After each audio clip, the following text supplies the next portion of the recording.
NATO has effectively joined one of the warring sides in the conflict, and more responsible action should be taken instead. RT's Daniel Bushell joins us now live for this in Brussels. Daniel, so the Russian Prime Minister has effectively lashed out on the operation there in Libya.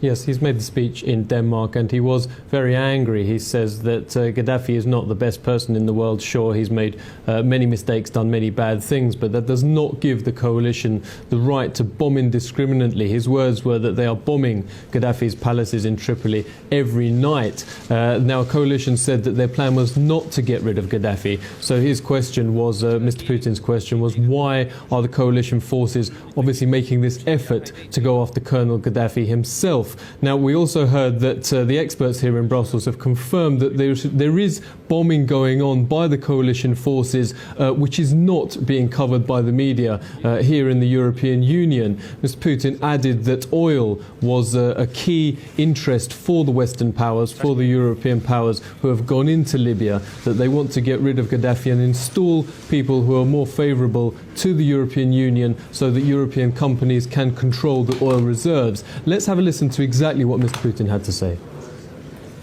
The coalition said destroying Gaddafi was not their goal. Then why bomb his palaces? Now some officials have claimed that eliminating him was in fact their goal.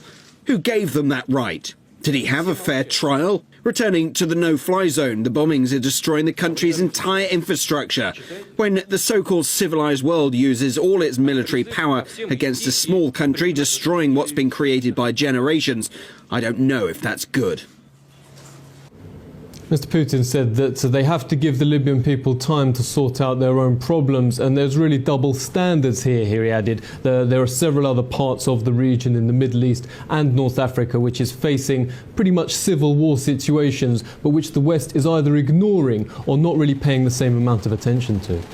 Well, Daniel, there have been reports about an EU plan to send army convoys to assist humanitarian aid there in Libya. Of course, there'll be those who say, well, this is really the start of a military ground operation, something, of course, that allies were adamant wouldn't happen.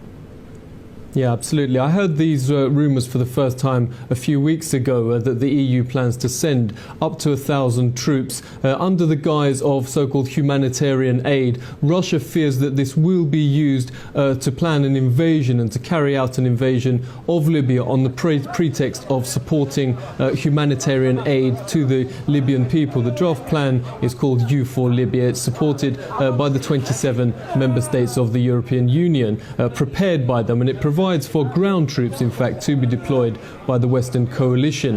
In the port city of Misrata, which is currently under siege by forces loyal to Muammar Gaddafi. Here in Brussels, Michael Mann, the chief spokesman to the European Union High Representative Catherine Ashton, said that they would only send up to 1,000 troops, and the troops would only be used if they came under attack. Otherwise, they would only defend aid. Now, Russia has said that it will only support another UN resolution if it explicitly says that it will not continue the violence, that if it ends the violence and starts negotiations, then that is the only condition under which they would support that. Now, I've been speaking to military analysts here in Brussels, and they